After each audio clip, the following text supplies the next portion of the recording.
swallow the red pill back in 2008 and began reporting the news in front of a camera in 2019. In that time, we've seen a complete upheaval in world politics. The battle lines have changed between the illusion of left versus right to the reality of globalism versus nationalism.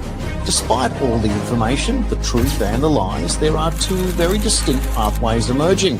Should we follow Labor and Liberal to a dystopic one-world government, or do we fight for our nationalism, unlock our hidden resources wealth and build a new Australia? With the world teetering on a knife's edge, should we solidify our relationship with the USA and become the 51st state?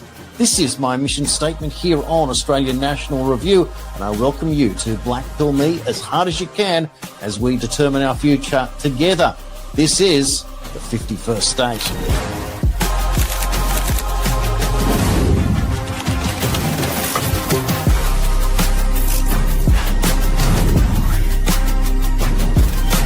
Hello and welcome to the 51st State. We have got a real treat for you today, a challenging story nonetheless, but you are going to meet a great Australian, one who has gone through and suffered terrible adversity and is still coming out the other side, but is here to invite us in to tell us all about the story of veteran suicide and what happens when it happens in your own family.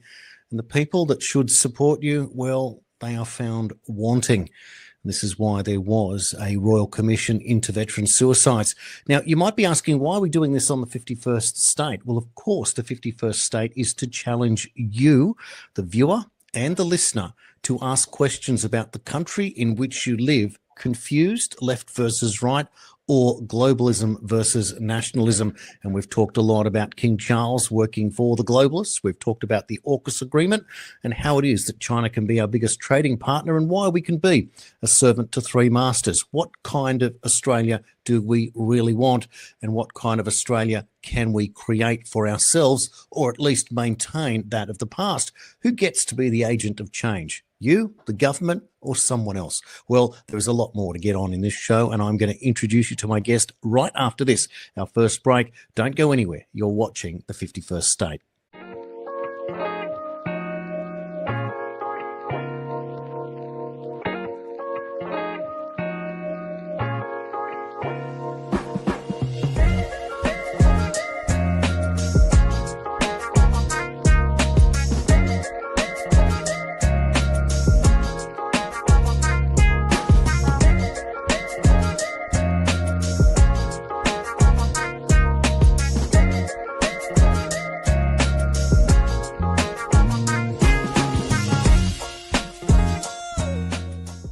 Do you swear by Almighty God that the evidence... In March, John Armfield entered the Royal Commission into Defence and Veteran Suicide witness box.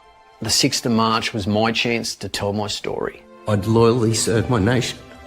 John presented a mountain of evidence that was not challenged by ADF lawyers. The entire time they'd been gaslighting me and telling me there was nothing to see, and yet they still didn't want to cross-examine the evidence. John Armfield showed significant courage, bravery in putting his hand up and coming forward. Royal Commissioner Nick Caldis says the inquiry has uncovered decades of welfare issues involving the ADF. They are now undeniable and they must be dealt with. John Armfield's anger is aimed at 3 senior officers who can't be named for legal reasons. The organisation still fights tooth and nail to protect them, even though the Chief of Navy clearly says they've done wrong. But he's vowed never to give up the fight. It's my little brother. I'm not going away.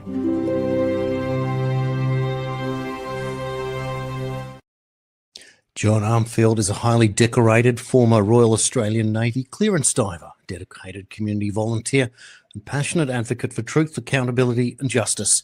John joined the Navy in 2003, where he completed some of the most demanding and rigorous training in the Australian Defence Force, including specialist clearance diver courses, explosive ordnance disposal and leadership training. Over 20 years of service, he was promoted to petty officer, leading specialist teams in high-risk operations across the Middle East and humanitarian missions throughout the Pacific. John was one of 346 witnesses who shared their stories to the Royal Commission into the Defence and Veteran Suicides.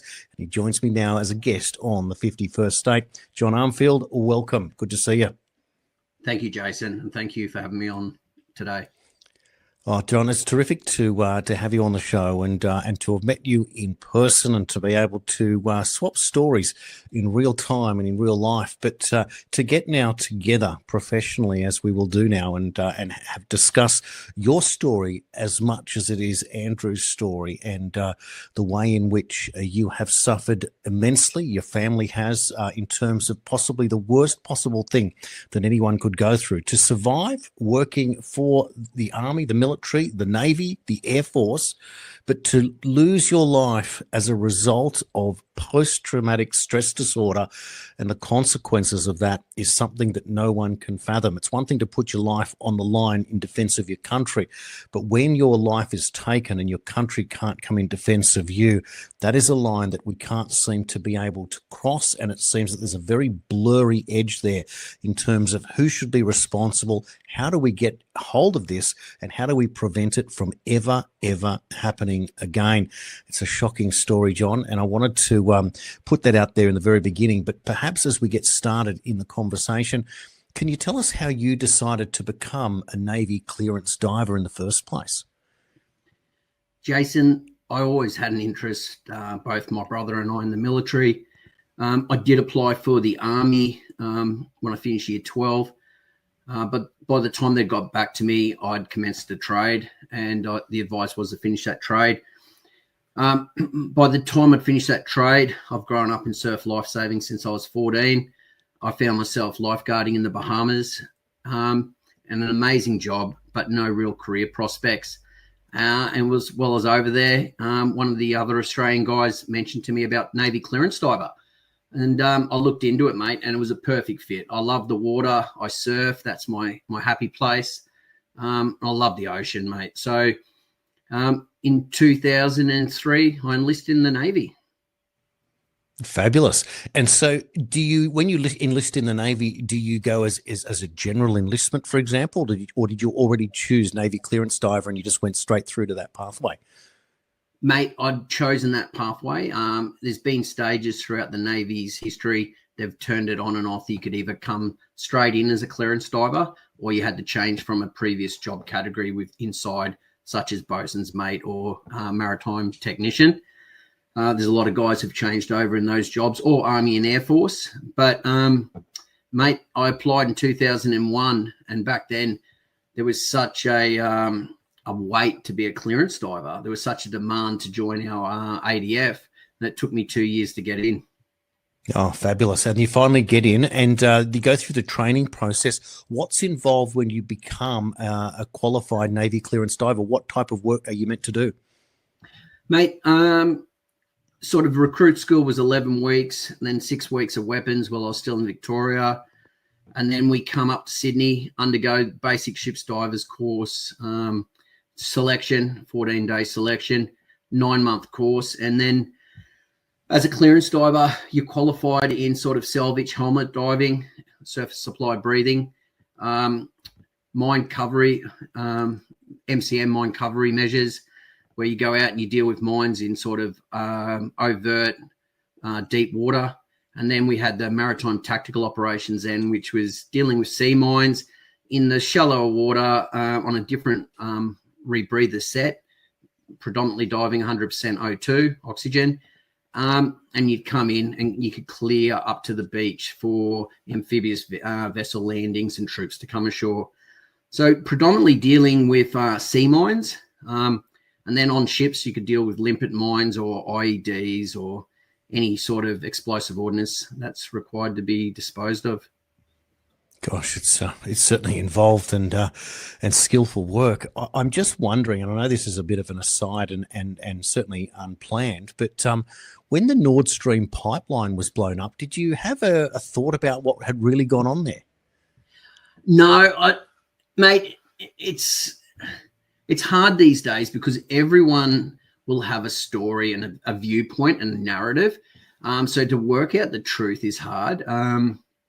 I think the one that resonates and seems most plausible is the US Navy divers potentially, and quite an easy task for a workforce and capability like the US. Wow, God, it's certainly a story that won't go away. But John, that's not what we're here for. And today we are going to talk primarily about what happened to your brother Andrew, and of course what's happened since. And on this show, which is a little bit unique in the sense that despite the fact that we're going to talk about some nasty and horrific occurrences, the loss of your brother Andrew, we're still going to look forward to potential an upside to all of it. And in that note, it'll be part of the fact that you ran for the People First Party, former Senator Gerard Rennick's party, and you were the candidate for Fadden on the Gold Coast there. So that's part of this end-up result. So I'm very interested in how it is that you put your hand up to serve your community despite still battling and going on. Tell me, Andrew got into the army on your recommendation before you got in. One would assume, therefore, that you had started a trade and he hadn't gone down that pathway. Can you tell us how it was that Andrew got in before you? Mate, I was, because we both had an interest, I was overseas in the Bahamas. When I spoke to my brother, he's sort of unsure where he wanted to go with his career. And I said, mate, you know the Army, you've always been interested in the Army, and I've applied for the Navy. So my brother applied for the Army, and he got in pretty much straight away, pretty quickly. So he was on my advice that Andrew found himself in the Army. And, it was, mate, that added a lot of that advice I've sort of learned in life. Be careful of the advice you offer people, no matter how well-meaning that advice is. So growing up, and you were both born in the 70s, and obviously you were 80s kids like I was. Can you describe what life was like where you lived in your part of the world growing up in the late 70s and 80s? Mate, I've got two boys now. It's so different, so chalk and cheese. Is your parents would kick you outside. It was safe, you know. You ride your bikes, you come home, you're always injured, something's always going wrong, and you know your parents would be like, okay, you'll be right, and harden up. And it was just such a beautiful country to grow up in. It was so, as a parent now and as a father and as a veteran, knowing what I believe to be, say, the evil, the bad people out there, I don't have the same opportunities to give my boys that enjoyment we had. I believe maybe back in the 80s there's that sense of community.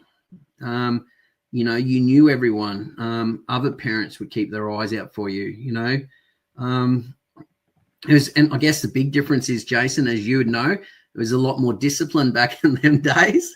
So, you know, you went to church, you got, it's funny. I still look back and I think it was mum who was mainly the disciplinarian in the family.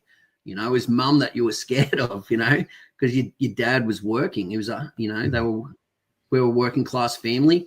And I guess the benefit back then too is only one parent had to work, you know. It was, mum was a nurse, but she could sort of come and go as she needed to supplement the income. But there was always a parent there.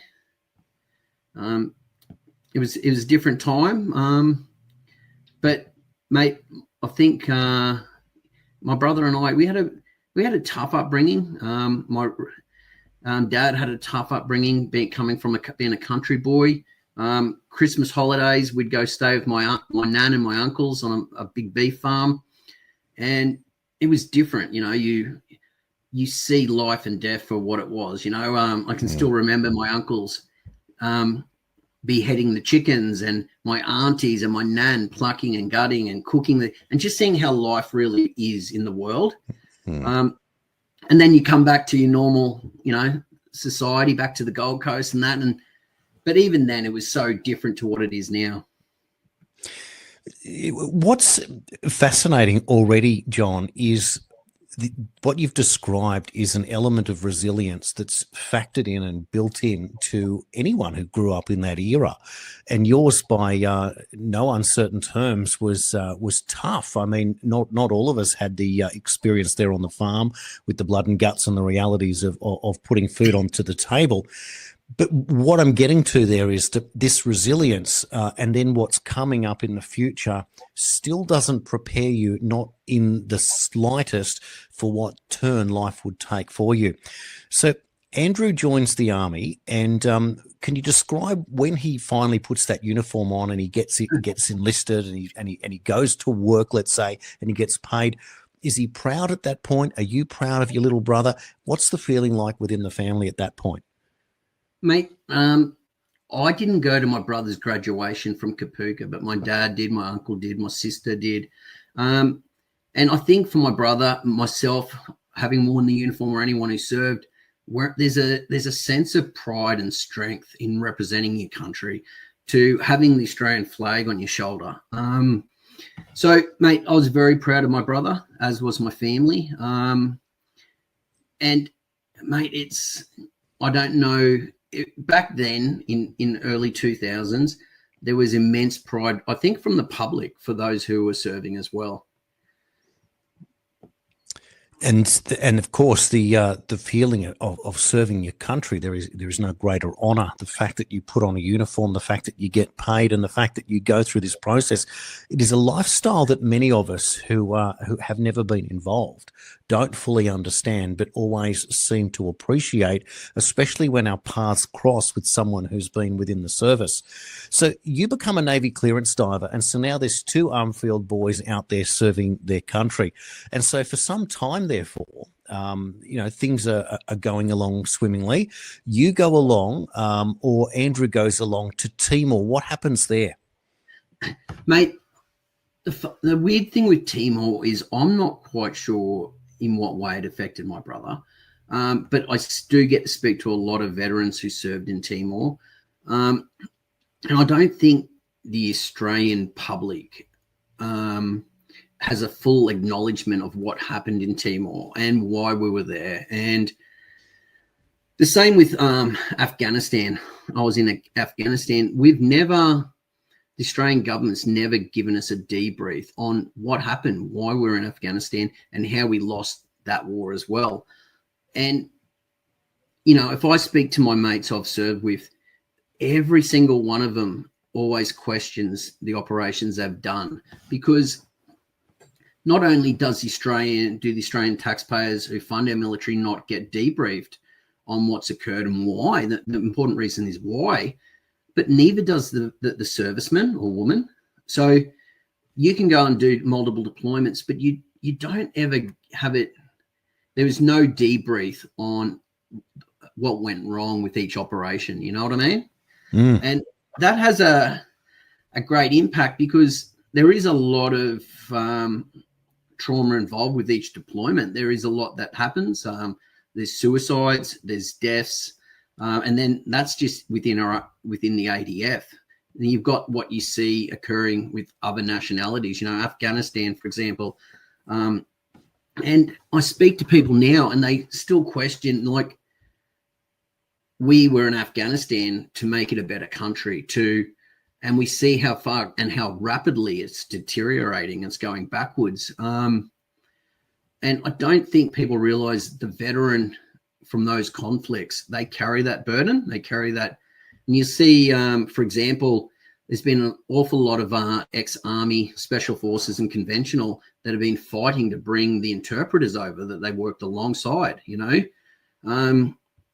I think beginning of this year, there was 2,000 Afghan Special Forces that were trained by the UK that were applying for visas to immigrate to the UK. They were denied. But these were guys that trained with and fought alongside our forces, who were being, in ways that the normal Australian can't conceive, are being hunted and executed. So people who've been to these places and they know what they're really like, because Australia, it's utopia, it's heaven. People are very blasé or uneducated to what a lot of the world is like. So these veterans, such as my brother and others I know, they bring this home, and they're almost they never leave those theatres of operation. There's a very good book I've read on the SAS, and there was one of the guys who was over there and how he went back to fight, to continue fighting to help the people. And I feel that individuals are very unique, but I feel that's how my brother and myself and every other veteran who's deployed feels. These are really important observations and memories that you're sharing, John.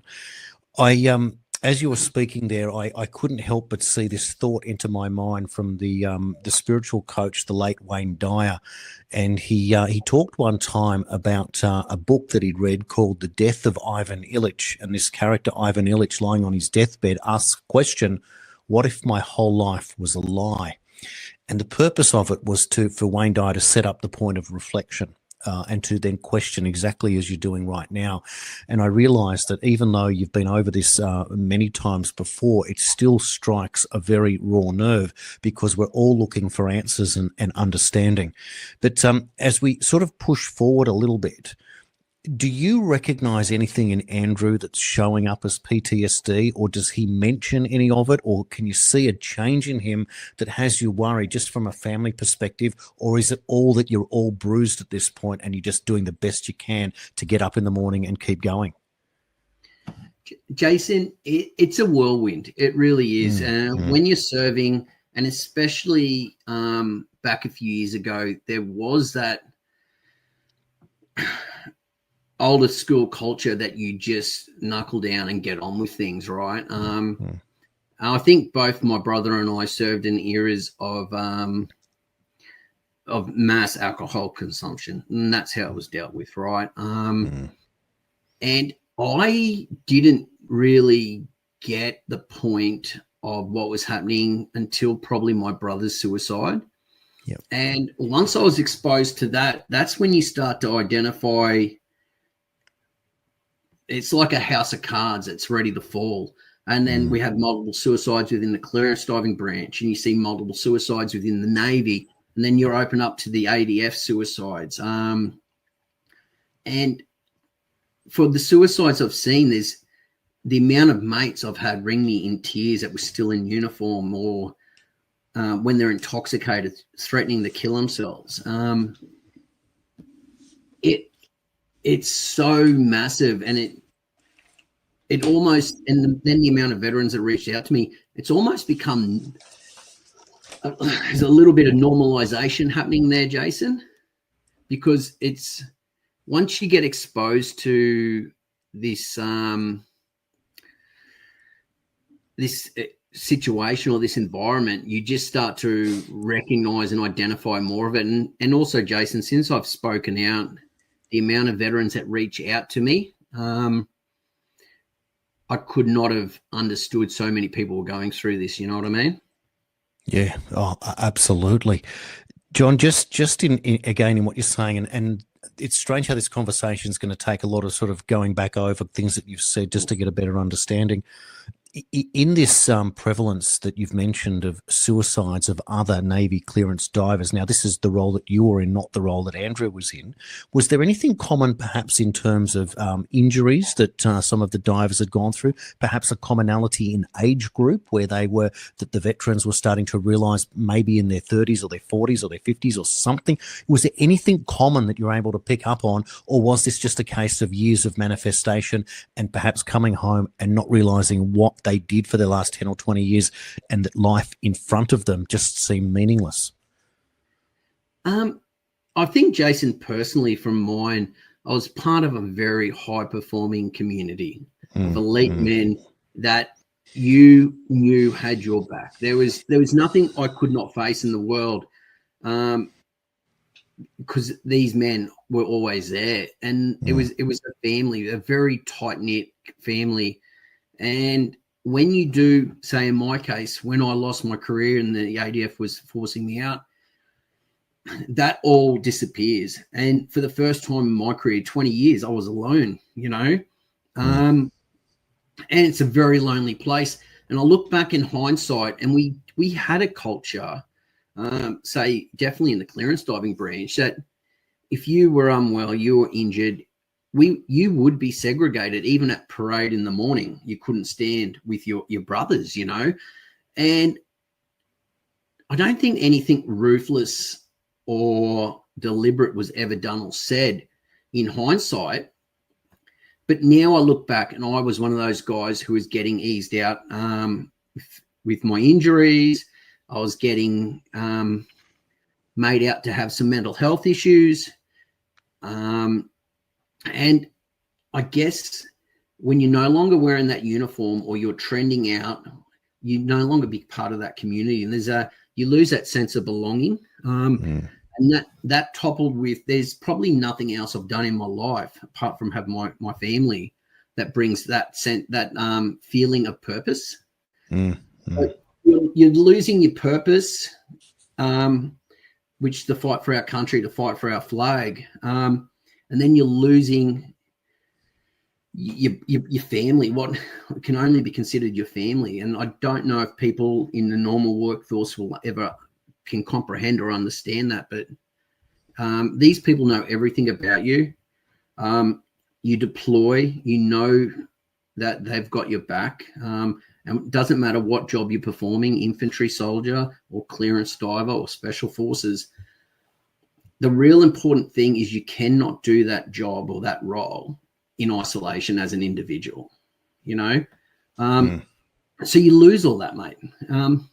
And it happens very quickly, Jason. There's no time to, like, when I went in and I made the call on the direction I was going to take this, and I was going to pursue my brother's suicide, I was out of the workforce. I was placed into a special unit, and that unit, funnily enough, wasn't in my living locality. That was 60 minutes away. So I'd have to drive back and forth every day. And as I'm dealing with the loss of my career and my identity, I'm having mates that I've served with for, 20 years call me, and they're losing their career in tears on the way to work. So it just compounds, mate. It's heavy. Now, again, it's just a very unique interview that we're having today, John, and that's just for the benefit of my regular audience. But as you were speaking once again, I kind of likened it to the idea that you have been, in a way, selected to serve your country, almost like in a form of professional Olympics. You chose to be in the diving team. Your brother might have chose to be in a different team, but you're selected and you're paid accordingly. And like a professional sportsman or woman, that career comes to an end, and often people report something similar, whether it be due to injury or something else, and then you're left to sort of join regular society, not indifferent to somebody who's been locked away, for example, for 20 or 30 years and is meant to rejoin society and just get on with it. It seems that there's a real separation in life, and it hasn't been addressed. And maybe there is a lot of new ground that can be uncovered here, but it's something that I'd like to explore after the break. We'll take a break and we'll come back. You're watching The 51st State. Australian National Review is Australia's first real, free and independent press. One with no editorial control by the elite, but a publication that can generate critical thinkers and critical debate, and hold those spreading mistruths and deliberate propaganda in mainstream media to account. News with a difference that will be educational, compelling, and create a platform for political and social change in this country, and address the real issues facing this country and the world.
And welcome back to the 51st State. My guest this hour is a former Navy diver.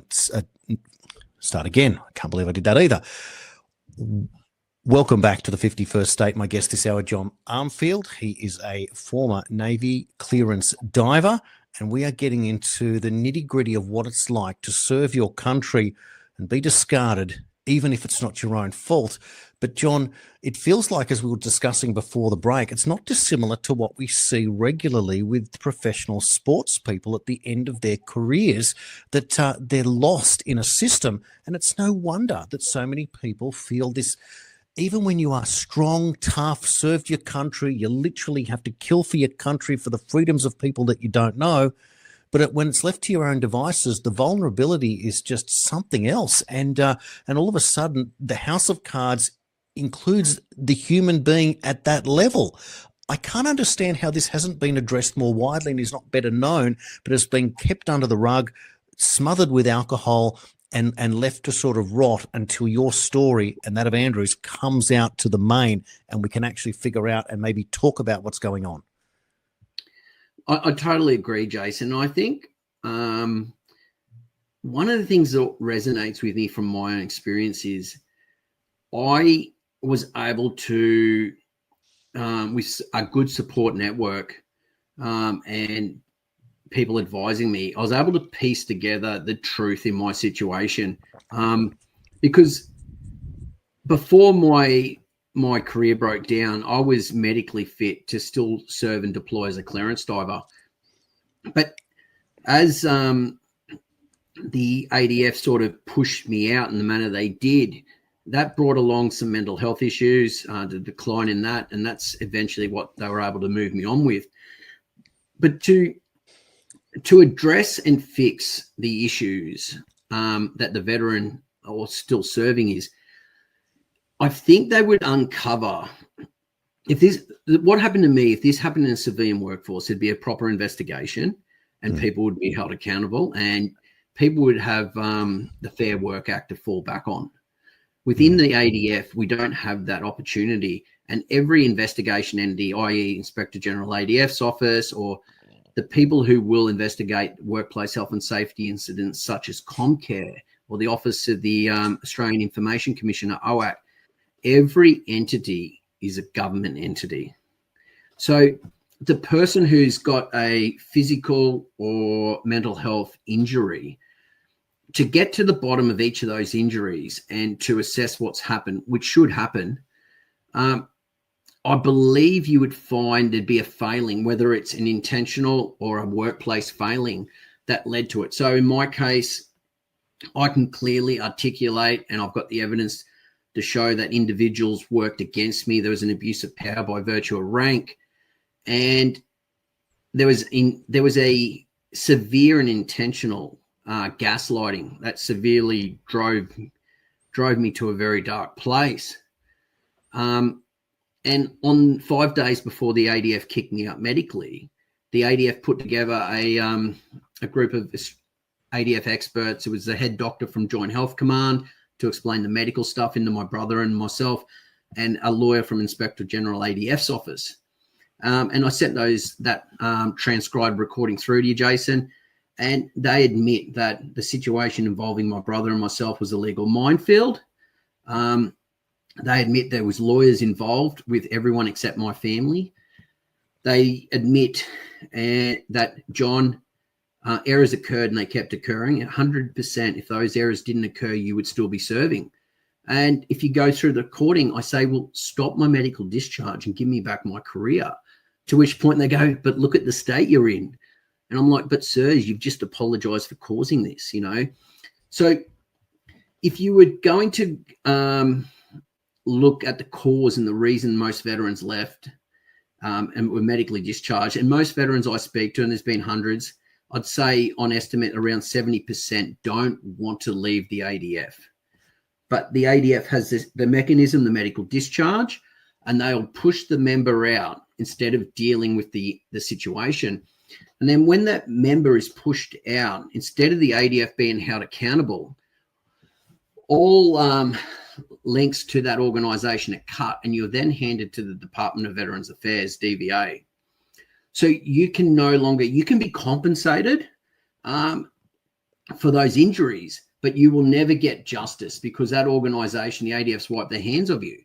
And so in my case, I had the evidence of the failings surrounding my brother, which I sort of identified. I then received the report 10 years post my brother's suicide, and only got that report, Jason, because there was a Royal Commission. If the Royal Commission doesn't happen, I don't get that report, and I'd still be serving. I identified there was failings to my brother, and that was a heavily redacted report.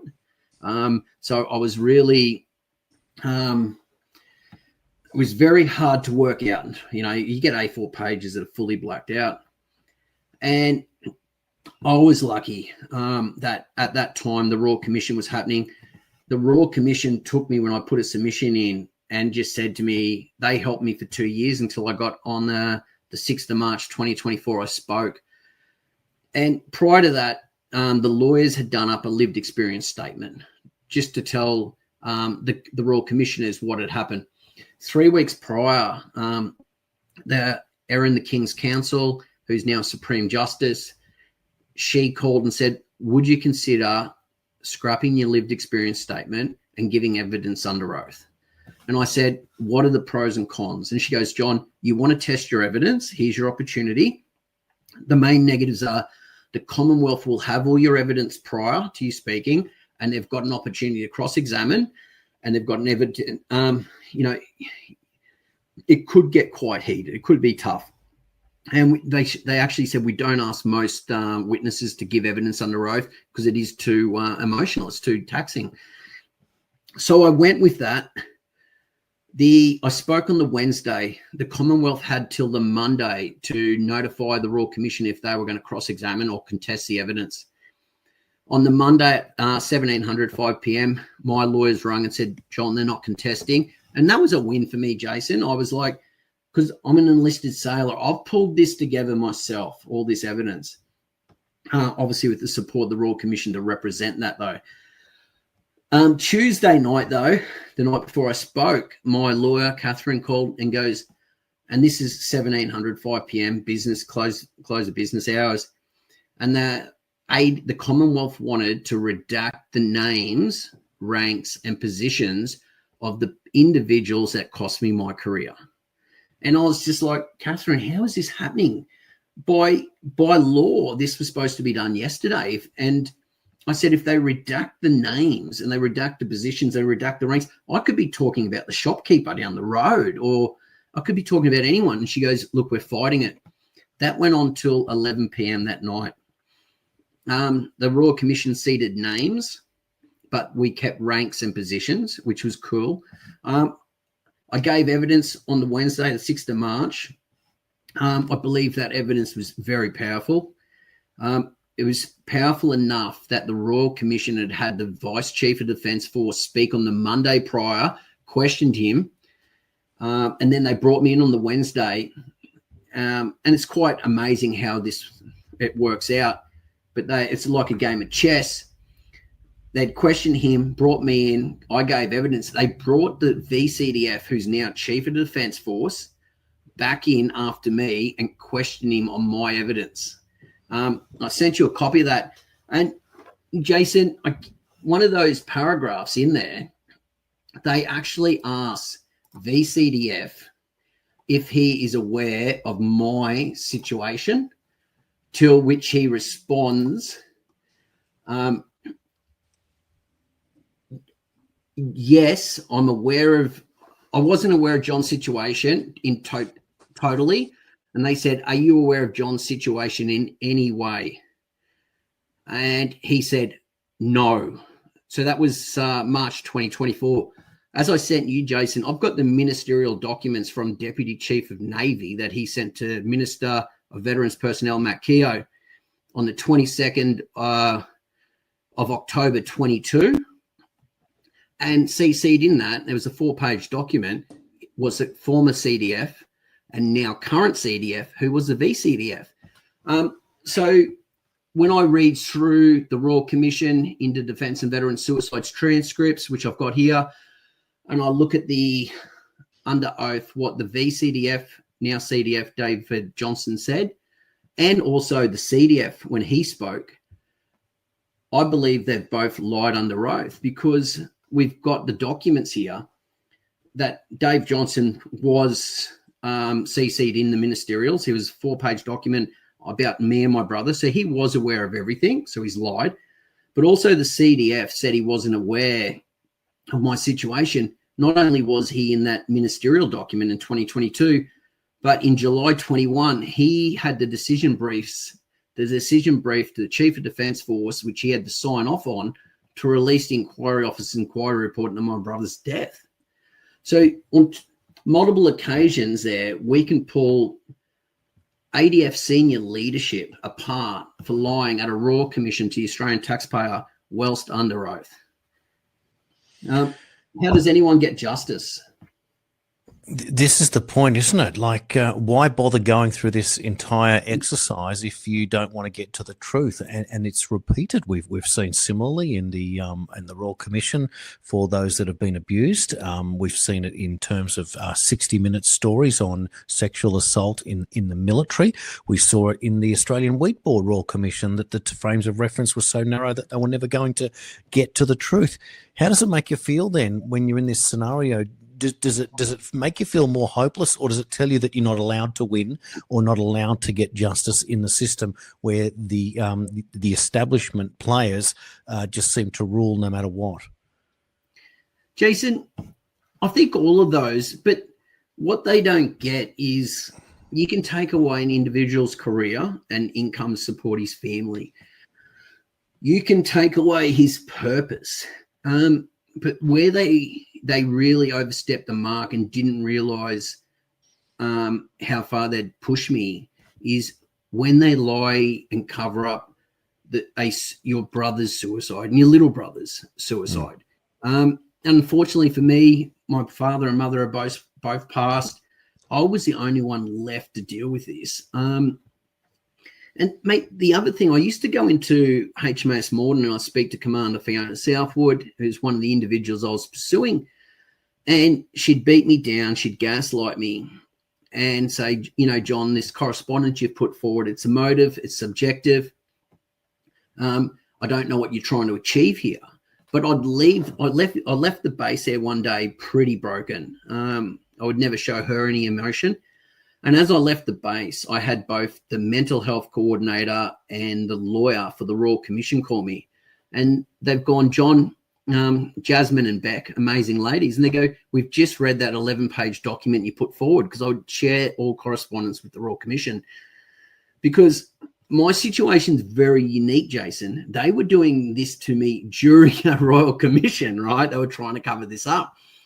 And both Beck and Jasmine go, John, that's an amazing, that 11-page document put forward. I go, no, it's not. And they go, what do you mean? I said, well, Commander Fiona Southwood has now said it, John, it's emotive, subjective. Nowhere do you outline what you want from this. And here's qualified lawyers for the Royal Commission going, John, that is amazing. This is how they're operating. They're intentionally doing this to you. If I didn't have that support network, Jason, that was through that Royal Commission, I could be in a very, very different place right now. I think that what saved me is I had the love of my family. I had 2 little boys. But I've lived through a suicide, and I've seen what it did to my father and my sister. And I could never let that happen to my own family. But what people don't understand is they're intentionally Barnaby Joyce, it got to a stage I went external to the organisation, because in 31st of August, Fiona Southwood gave me a response from the Navy, apparently, saying at paragraph 4,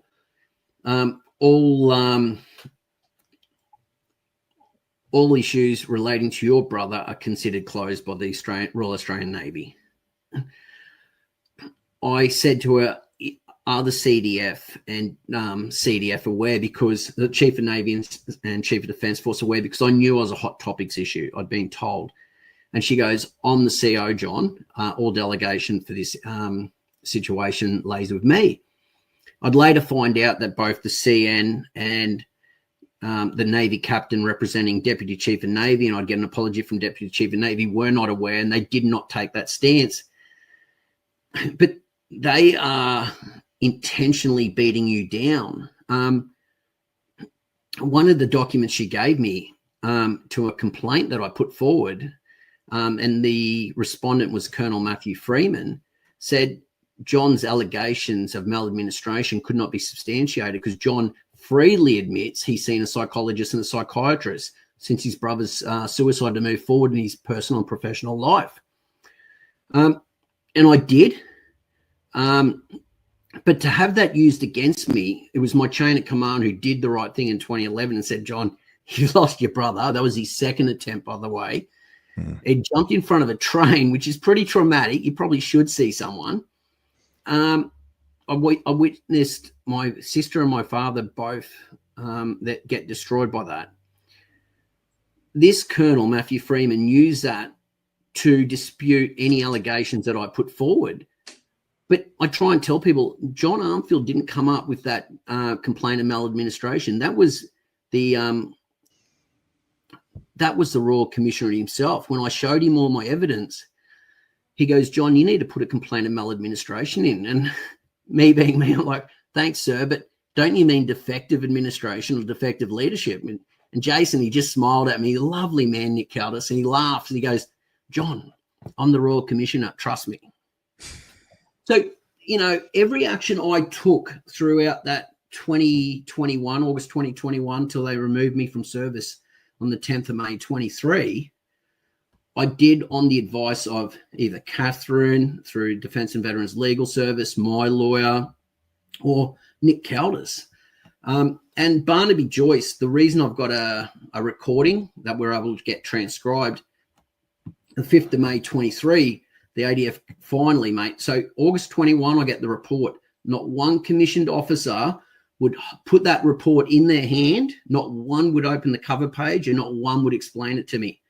So I had no choice, right, but to go to the Royal Commission. And here I am trying to recruit people and seeing the way they're treating me. And I was a high-performing sailor. When I joined in 03, there was 11 clearance diver trainees. By the time we finished recruit school, there was 4. We lost 7. By the time I went on the dive course, the other 3 had fallen away. One did come back through and do selection again later and join. But from 03 to the end of recruit clearance diving training, I was only 1 out of the 11. That's how tough it was to get there. You know, it's about 8% pass rate. For them to do what they did to me, it just... And the funny thing is,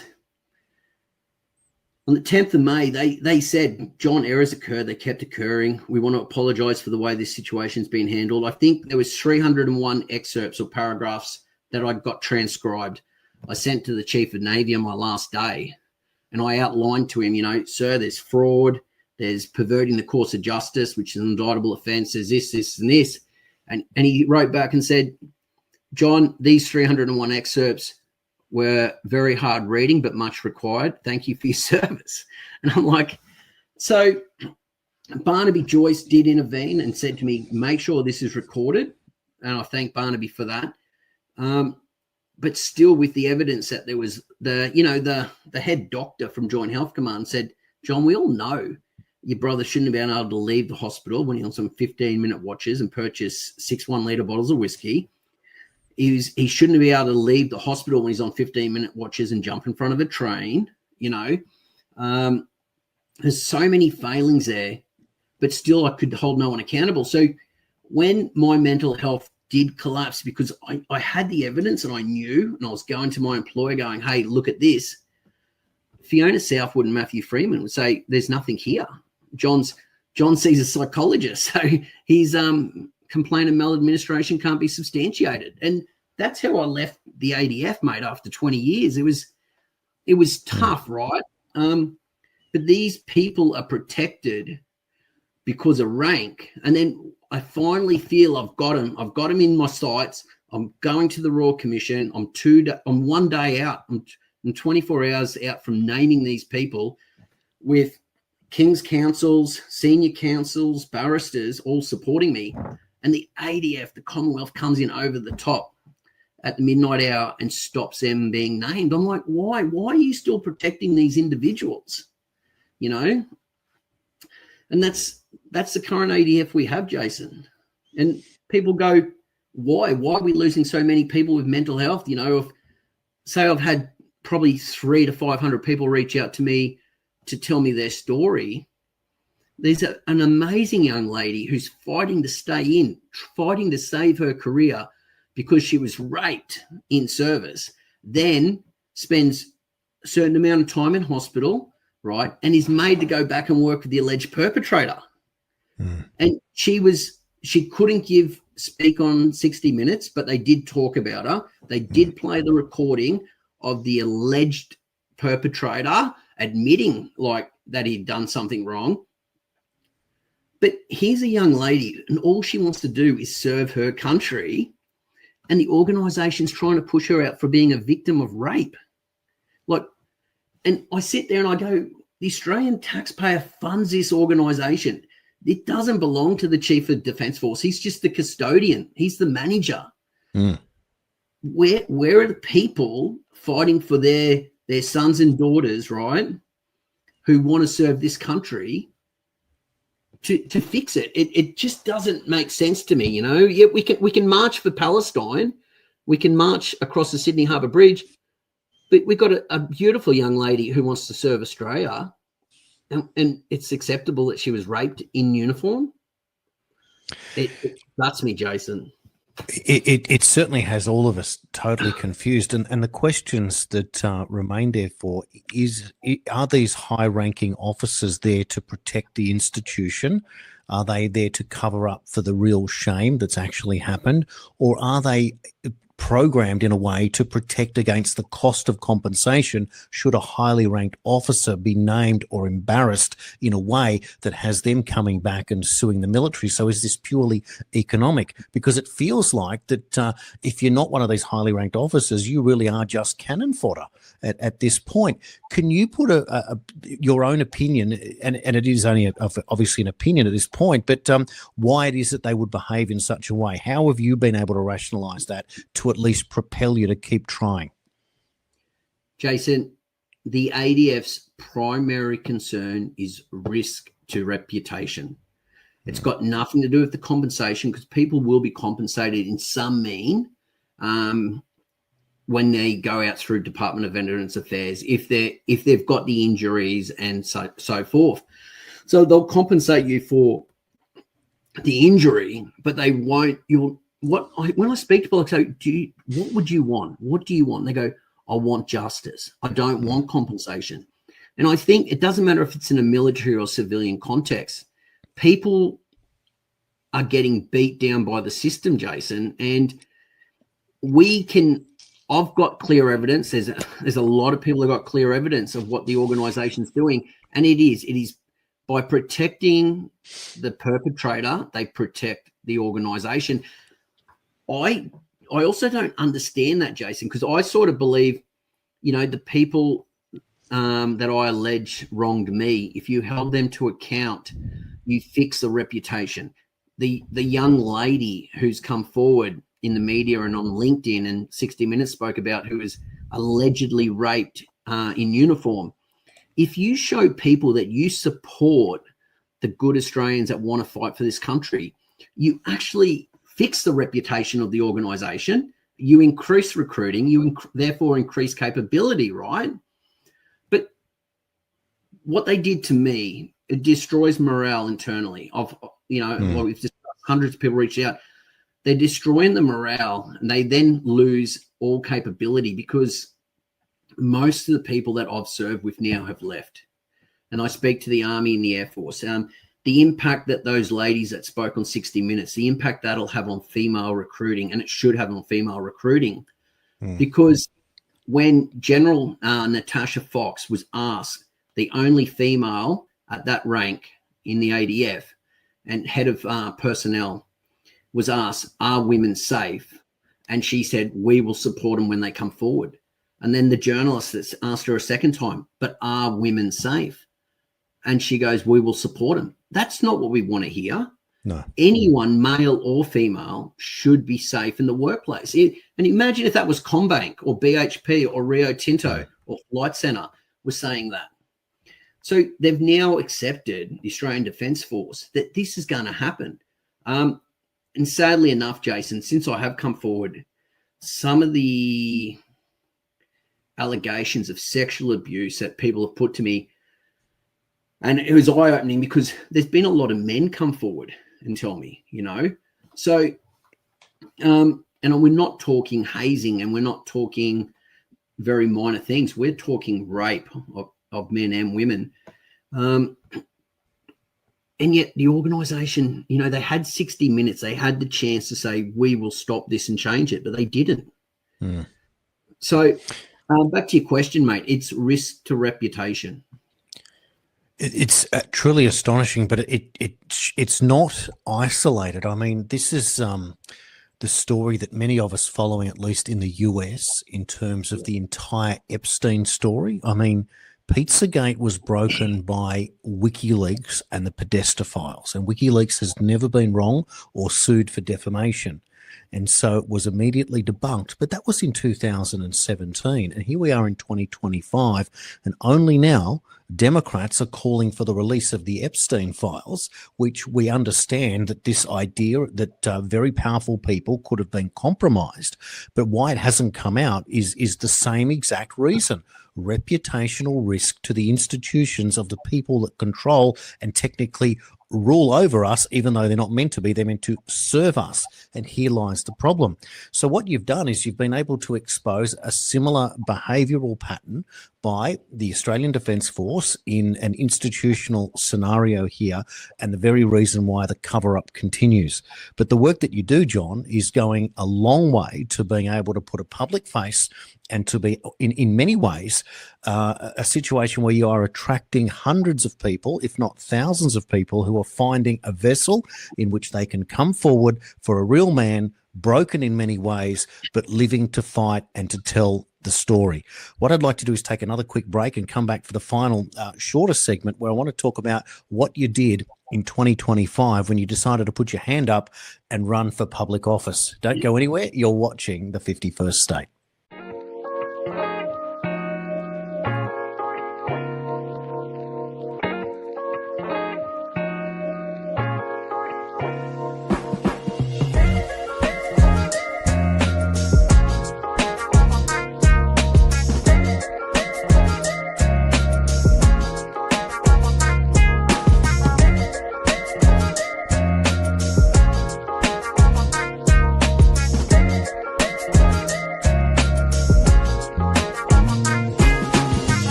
Australian National Review is Australia's first real free and independent press. One with no editorial control by the elite, but a publication that can generate critical thinkers and critical debate, and hold those spreading mistruths and deliberate propaganda in mainstream media to account. News with a difference that will be educational, compelling, and create a platform for political and social change in this country, and address the real issues facing this country and the world. And welcome back to the 51st State. We are now in the final stretch, and we get to talk to John Armfield, who has gone through hell and has come back to tell the story. And you put your hand up, John, and run for Gerard Rennick's People First. So a brand new political party served by a senator who was in the LNP in Queensland, who most certainly punched above his weight during that period during COVID. And many people rate him the best politician in the country. And you get to run for a seat in your local area in the Gold Coast. What made you do it, and why did you pick Senator Gerard Rennick at the time? Jason, I went to a Liberal Party function when Gerard was still with the LNP. I got the chance to meet Gerard. His character and his integrity was everything a leader should have. So I sort of followed Gerard for a bit. He left the LNP. And he called me up, I believe it was a Monday, and asked me if I wanted to come and work on veterans issues with him. And I said to him, mate, I'm on a current affair tonight. Watch it first, because it's going to be emotive. And I don't want to bring discredit to what you're trying to do. because, Jared's trying to truly fix this country. So Jared gave me a call the next day on the Tuesday. He said, mate, let's definitely do coffee. So we met for a coffee, and he said, do you want to come on board and volunteer and help me with veterans issues? And, mate, I remember the first day in the office, and the ladies are at this a lot of veteran issues within Queensland. And the ladies were like, John, do you really want to work the veterans issues? And I said, yes, but how, And so the very first case I got to deal with, one of the ladies in the office, Stephanie, is a lovely lady. She showed me how you navigate the political system. And the gentleman had an issue with DVA now for, I think it was around 18 months. We had that matter fixed in 4 days. And I was like, wow, there's power here, right? You can fix the world. And everything, it just started to come together, Jason, that everything is political. I hated politicians. I didn't trust them. I obviously didn't trust the systems. I didn't trust those at those leadership levels who consider themselves elite because of what they did to me. But Jared gave me a platform to rebuild the person I was and to serve others. And the team, Jared, everything was amazing, dynamic. I felt at home. And then in, I think, the end of Jan, I think, Jared, the party was registered just before Christmas, and there's nothing could be done at that stage. And then the party went back, and there's a lot of work to get the party up and running. And Jared hit me up and goes, do you want to run for Gold Coast? And I was like, let me ask the wife and so we were up and running by the 1st of Feb to run as a candidate. Mate, I thought I was going in to fix veteran issues, and I thought I could run to support veterans. But then it sort of hit me what the community's facing. The cost of living, education system, child exploitation. People were fighting just to keep a roof over their own heads, and they didn't have the availability, is probably the only way to put it, to understand the veteran issues, let alone have support veteran issues, because they're fighting for their own basic survival in Australia. So, mate, that was an education in itself, and I'm forever grateful. I ran a really interesting thing for me there, Jason, was I could see Labor and Liberal towing their party lines. I got to speak at a candidates evening at Paradise Point, and Jared never constrained me. I got to get up and speak as me. And I remember speaking and listening to Labor speak. We're going down the renewables and listening to the LNP candidate speak nuclear. And I'm sitting there going, I think the CSIRO said in 2013, we've got over 2,000 years of coal with what they had then. We're exporting over 73% of coal, black coal. We're exporting over 80% of gas. And I'm like, but hang on, the Australians can't have it. We're closing down coal-powered fire plants. And I just spoke like that. I was nothing special. I was just a typical Australian with common sense. We've got the resource. We're selling it to everyone else, predominantly China, and then it was amazing to be able to speak and represent my fellow constituents and to fight for the country. And it was empowering, and it helped me get back to where I was in my service, in my military career. And I'm forever grateful and loyal to Jared for that.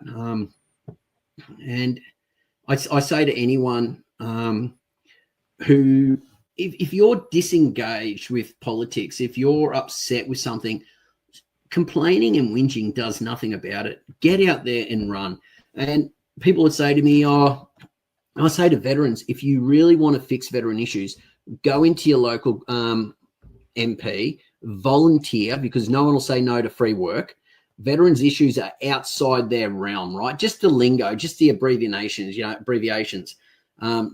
Joint Health Command, military, Joint Military Police Unit. People don't understand what these organizations do, let alone the acronyms. And people go, oh, but John, there's no people first there, or there's no. I said, don't worry about, you're not going in there for the political stuff initially. You're going in there to fix veterans issues. But that goes across the spectrum of society now, right? So we've got Liberal here on the Gold Coast in my seat. I tell people, go in there, speak to them. And the main thing I try and tell people, Jason, and I know we've got to cut short, is politicians serve. They don't rule. They are there to serve you. Go in, demand, and maybe there's a reason they're doing things, but they deserve to give everyone an explanation. And to Jared Rennick and the ladies who trained me up in the office, I'm forever grateful.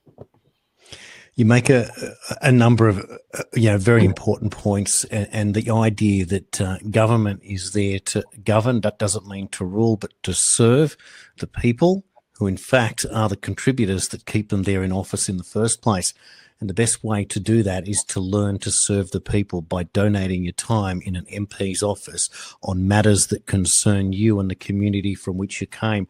There couldn't be a better way to build a groundswell of understanding that can propel you to bigger things than doing exactly what Jared Rennick proposed to you, to which you took with open arms and then able to duplicate that for other people in that circumstance. So what a great way to have an entry into politics at that point. Now, I know we could talk for hours about so many great things, but maybe we'll finish with one simple question. If there's one thing that you could change in Australian society today that would be guaranteed to happen tomorrow, what might you choose? Respect. Just show respect for each other, regardless of views, regardless of ideologies. We're one. We're a beautiful nation.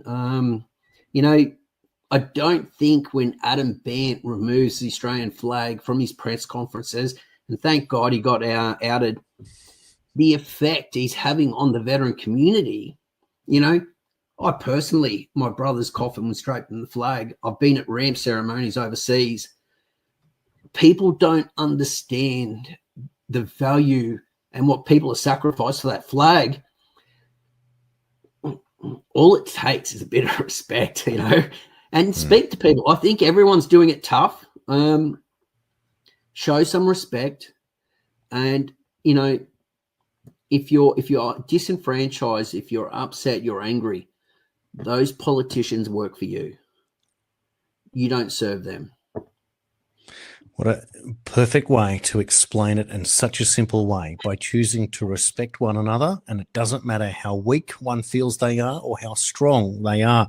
John, you've shown us the entire array, the spectrum of how it is that you can be the toughest man on the team, doing one of the toughest jobs that you could possibly imagine to do in the Navy, to go through absolute hell, to survive in a way, but to still fight for justice and the memory of your beautiful brother in a way that you can still have it all raw and out there and show the people that we are all just human beings, just trying to make the world a little better than we found it in the way for our kids. It's been a great privilege and a great thrill to become friends and to interview you on this show, The 51st State.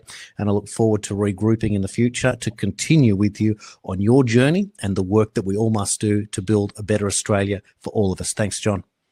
Thanks, Jason. Thanks, Australia. Thank you. And on that note, we will dedicate this show to the loving memory of Andrew Armfield there. And thanks, John. What a great tribute and a great thrill it's been. We look forward to seeing you all on the next show.